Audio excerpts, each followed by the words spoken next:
ভাইরে জুলাই ছাত্র আন্দোলনে ৩৬ দিনের ভিতরে কি ঘটেছিল দেখলে আপনাদের চোখ কপালে উঠে যাবে। কি ভয়ানক তথ্য দিলেন বাংলা ভিশন। দেখতে থাকেন এবং লাইক কমেন্ট শেয়ার করে অন্যকে দেখার সুযোগ করে দিবেন। ভয়ানক। গত বছরের ১লা জুলাই বাংলাদেশ এক অবিশ্বাস্য ঘটনার সাক্ষী হয়। এদিন শিক্ষার্থীদের কোটা সংস্কার আন্দোলন বৈষম্য বিরোধী ছাত্র আন্দোলনের রূপ নেয়। এটি ছিল প্রায় ১৬ বছরের আওয়ামী লীগ সরকারের পতনের সূচনা বিন্দু। আগামী শুক্রবার অনলাইন ও অফলাইনে আমাদের জনসংযোগ হবে ৪ দফার ভিত্তিতে এবং সারা দেশে সমন্বয় করা হবে। আগামী শনিবার বিকাল ৩টায় সকল বিশ্ববিদ্যালয় এবং কলেজ থেকে বিক্ষোভ মিছিল বের করা হবে।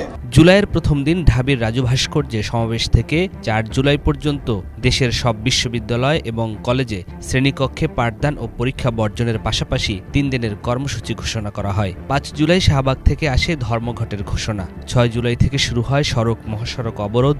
৭ জুলাই শিক্ষার্থীদের অভিনব বাংলা ব্লকেড কর্মসূচিতে ঢাকা পুরোপুরি স্থবির হয়ে পড়ে। আমাদের আন্দোলন নয়, এই আন্দোলন কৃষকের আন্দোলন, শ্রমিকের আন্দোলন, এই আন্দোলন জাতির আন্দোলন, এই আন্দোলন রেমিটেন্স যোদ্ধার আন্দোলন। ১১ জুলাই বৃষ্টি ও পুলিশের বাধা উপেক্ষা করে শিক্ষার্থীরা শাহবাগ অবরোধ করে রাখে। এমন সময় প্রথমবারের মতো সহিংসতার খবর আসে কুমিল্লা বিশ্ববিদ্যালয়ে। শিক্ষার্থীদের উপর হামলা করে পুলিশ। পুলিশের সাথে অংশ নেয় আওয়ামী লীগ, যুবলীগ ও ছাত্রলীগের নেতাকর্মীরা। এতে ধীরে ধীরে ক্ষোভে ফুঁসে উঠতে থাকেন সারা দেশের ছাত্রছাত্রীরা।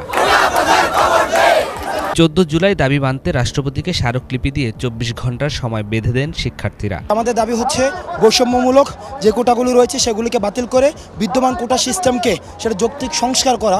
আমরা আশাবাদী, ছাত্র সমাজ আশাবাদী, আমাদের এই দাবি যৌক্তিক, মহামান্য রাষ্ট্রপতি এই দাবি মেনে নিন। অপরদিকে এদিন উদ্ভূত পরিস্থিতি নিয়ে গণভবনে সংবাদ সম্মেলনে আসেন শেখ হাসিনা। সাংবাদিক প্রভাস আমিন ও ফারজানার উপর প্রশ্নের জবাবে শেখ হাসিনা কটাক্ষ করেন। মুক্তিযুদ্ধের সন্তান নাতিপুতিরা কেউ মেধাবী না, যত রাজাকারের বাচ্চারাও নাতিপুতি হলো মেধাবী, তাই না?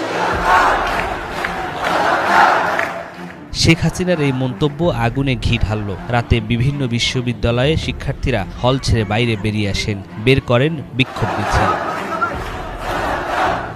পরের দিন ১৫ জুলাই শিক্ষার্থীদের ওই প্রতিবাদকে ক্যাশ করে আওয়ামী লীগ। এদিন হাসিনা আন্দোলনকারীদের তুচ্ছ তাচ্ছিল্য করে বলেন, নিজেদের রাজাকার বলতে তাদের লজ্জাও লাগে না। নিজেদের রাজাকার বলতে তাদের লজ্জা হয় না। এদিন আন্দোলনকারীদের রাজাকার স্লোগানের জবাব ছাত্রলীগ দেবে বলে উস্কানি দেন আওয়ামী লীগ সাধারণ সম্পাদক ওবায়দুল কাদের। সংস্কার আন্দোলনের কতিপয় নেতা যে সব বক্তব্য রেখেছে তার জবাব দেওয়ার জন্য ছাত্রলীগ সহ যারা তাদের এ আত্মস্বীকৃত রাজাকার, যারা নিজেদের অদ্যত্বপূর্ণ মানসিকতা প্রকাশ ঘটিয়েছে গত রাতে, তার জবাব তারাই। এরপরই